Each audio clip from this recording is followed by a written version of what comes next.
Protest songs have been in the news recently, so I figured I would share a little bit of history and react to one of my favorite protest songs I've ever heard. We're going to do that today on Speechless, a clip for The Daily Show.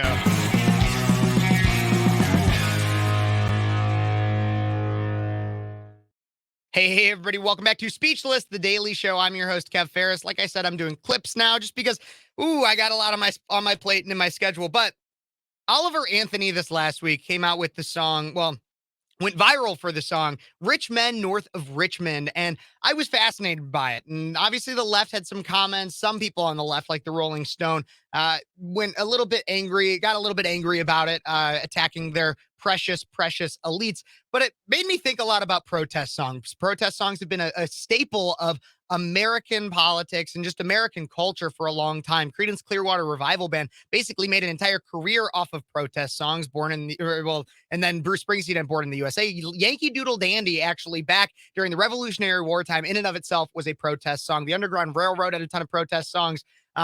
There's so much. But there's one protest song that I've always loved. It's been near and dear to my heart, and it's from my favorite musician, for my entire life. Elvis Presley had a song in 1968 called If I Can Dream. It was during his comeback special that he played it. I want to go through a little bit of the history for it, but first we're going to play the song, and I'm going to react a little bit to the video from the original 1968 comeback special. Obviously, I've seen it before, so it's not a raw reaction, but I love it, and we're going to listen to it and play it here right now.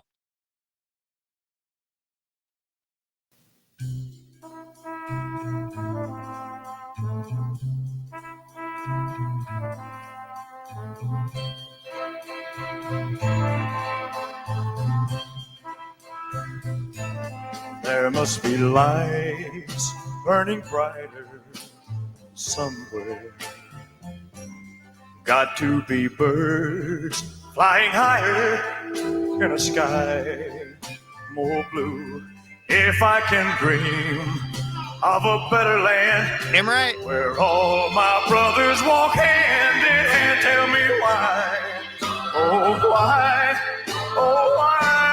can't my dream come true? Oh, why? There must be peace and understanding sometime. Strong winds of promise that will blow away all the doubt and fear. If I can dream of a warmer sun where hope keeps shining, oh, heaven be one, tell me why, why won't that sun appear?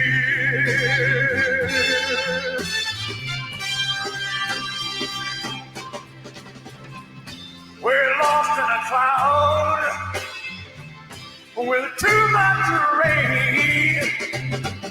We're trapped in a world that's troubled with pain. But as long as a man has the strength to dream, he can redeem his soul and fly.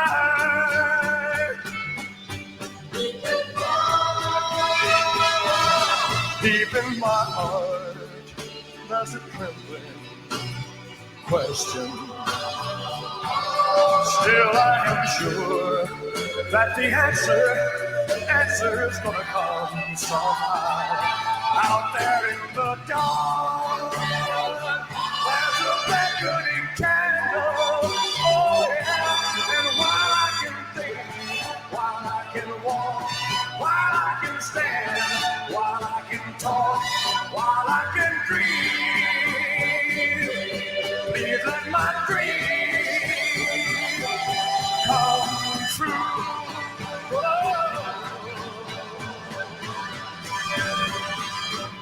Right now.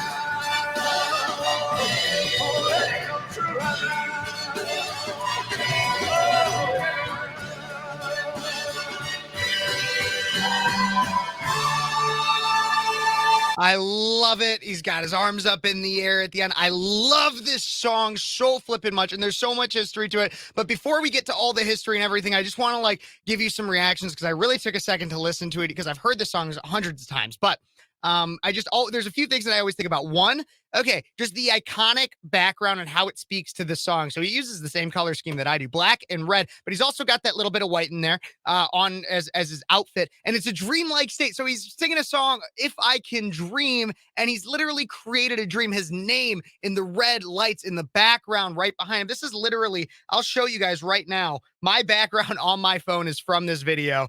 It's literally him in front, just because I love this. I love the imagery so much that he uses. He is the focal point. It's amazing. Then there's a few other things that I wanted to point out. So obviously it's got the civil rights undertone. We're going to get into that history, but there's that haunting trumpet in the background at the very beginning. And the brass continues throughout and continues to grow. So you can hear it here. That haunting trumpet right there. So you can hear that, and then you could go a little bit further in the song. Let me see if I can find it pretty quickly here. But just listen here. The strength to dream, he can redeem his soul and fly. Listen to that.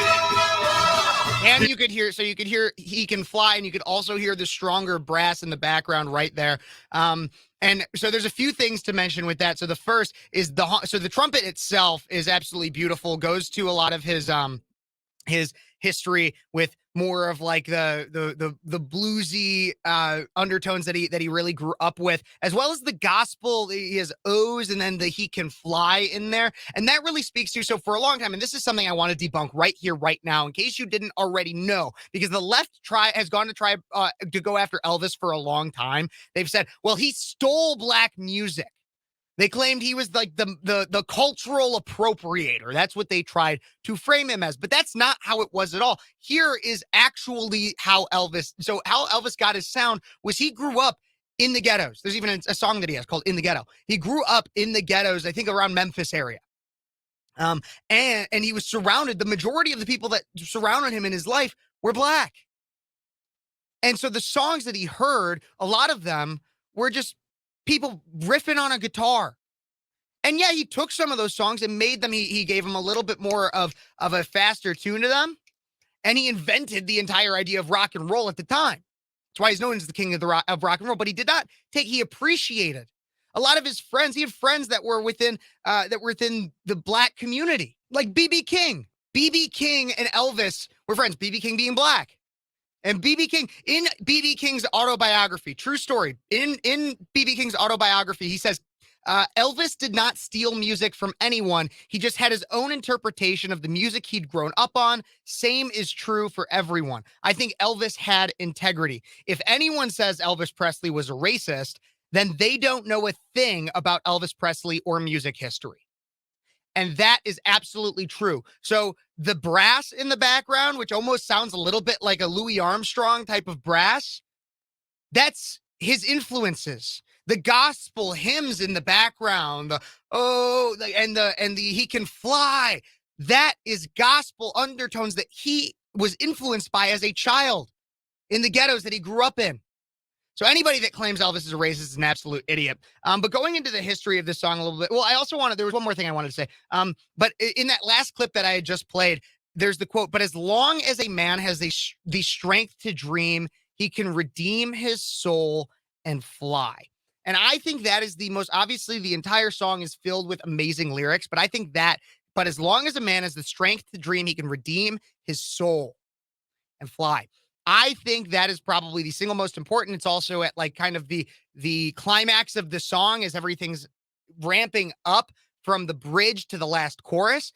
And I think that is so important because that is applicable today. So I want to talk about the history of the song, but I also just want to say that is so applicable today. That is a phrase that should be put everywhere. But as long as a man has the strength to dream, as long as you can keep your motivation alive, as long as you can keep yourself going through a hardship, you could redeem your soul, which is obviously kind of a faith idea and fly. You could go anywhere you want to be. You could fly as long as you have the strength to dream. And I love it. So motivating, amazing. But now let's get into the history of this song a little bit, because a lot of people might not realize, you might, if you saw the Elvis movie, they go into it a little bit, but this is from 1968, Elvis's comeback special after he had gone over to war, I believe in Germany. And so he'd gone over there, he'd met Priscilla, he got married, and they were doing a big comeback special for him. Actually, while he was in Germany, he had a lot of content that they recorded beforehand that they had just kind of smushed together. That's where you got a lot of those, frankly, I'll be honest, kind of bad Elvis movies, because they just made him go, go, go, go, go, so that they could stagger content while he was in Germany so that he would keep up his fame. And then he got back and he did this comeback special. It was supposed to be a Christmas special. However, it didn't have too much to do with Christmas. And Colonel, whatever his name is, Colonel Sanders, it's not really his name, but the Colonel, which was Elvis's manager, was PO'd that Elvis was recording like no Christmas music for this comeback special. And then while they were recording it, and while his manager was breathing down his neck, there was the assassination of Robert F. Kennedy, I believe. But there was also briefly before that was Dr. Martin Luther King Jr.'s assassination. And Elvis was very passionate about the civil rights movement, as he had grown up in the ghettos with people that the civil rights movement directly would affect and help with. And so Elvis was deeply affected by that. I'm getting a little bit of this information from the Graceland website, just so you guys know, just to fill in any blanks that I had. But these feelings that he had that led Elvis to give this most passionate performance that he's ever had in his career. And I would agree with that. America was in the midst of an upheaval in 1968. The civil rights movement was in full swing, and our world and culture were changing. Within a short span of time, Martin Luther King was assassinated on April 4th, 1968 in Memphis, Elvis's hometown. Robert F. Kennedy, a U.S. senator who strongly supported human rights and social justice, civil rights, was killed 2 months later on June 6th. So it was Elvis's reaction to the news of Kennedy's assassination that led to the creation of the song "If I Can Dream," obviously slightly being resembling the "I Have a Dream" speech that Martin Luther King gave, which is a tribute. So this song is actually a tribute song to Martin Luther King, featuring direct quotes from the civil rights leader. In the spring of 1968, Elvis was working on his upcoming TV special, Elvis. After seeing the news about Kennedy's death on TV, Elvis spent an entire night with the show's director, Steve Binder, and his friends talking about the assassinations and Elvis's wishes for the world. The conversation was heartfelt and honest, and Binder believed Elvis had an important message to the country. Binder then went to the show's musical director, Billy Goldenberg, and songwriter Earl Brown, and told them about the discussion. He wanted a powerful, meaningful song that would close out the TV special, because the special was slated to air in December, and producers and Elvis's managers, Colonel Tom Parker, that's the name I messed up on, had planned to end the show with a Christmas song, but Binder had other ideas. It wasn't long before "If I Can Dream" was born. Once the song was finished, Binder took the song to Elvis and played it for him. "Let me hear it again," said Elvis, and the song was played again and again and again. Elvis said, "Okay, I'll do it." Elvis recorded "If I Can Dream" in several impassioned takes, even though it is said that the first take Elvis gave was perfect. The King gave such a powerful performance that some band members were taken aback, so blown away by Elvis's performance that they had to do several retakes. "If I Can Dream" was featured at the end of Elvis's Singer special, later known as the 68 special, and on December 3rd, 1968. This was the first time the public had heard the song, and it was later released as a single with "Edge of Reality." As a flip side, in November 1968, the single spent 13 weeks on the U.S. pop chart, peaking at number 12 in the UK.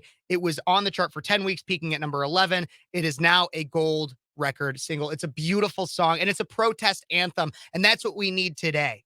And that's why Oliver Anthony went viral, is because when people are fed up, they look for outlets to push their frustration with what's going on around them. And this was the one when Elvis was struggling because he was passionate about the civil rights movement. And so when civil rights leaders were assassinated, he wanted to do something and use his voice in some powerful way to do it. And he did it in a classy way that was not overt or there was not overtly disrespectful like some people on the left do. Colin Kaepernick.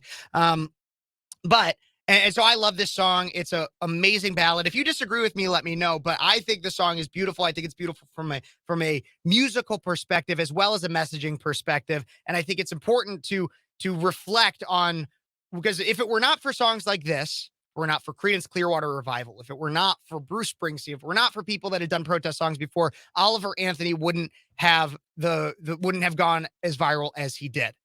They laid the groundwork because they set a precedent for how controversial you can be in the art world and what you could talk about. And they've expanded the Overton window and made it, and just for the better.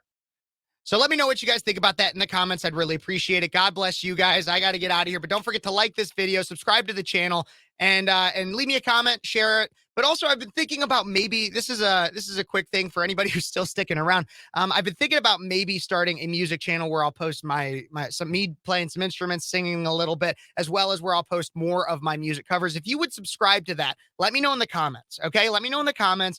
If that's something you're interested in, let me know songs you want me to react to, songs you would like me to try to play on guitar, piano, the drums, anything like that. I'd appreciate it. God bless you guys. Don't forget to like, subscribe, and share. Let me know what you think about that new channel idea, like Kevin's Musical Corner or something like that. But until next time, this has been Speechless, The Daily Show.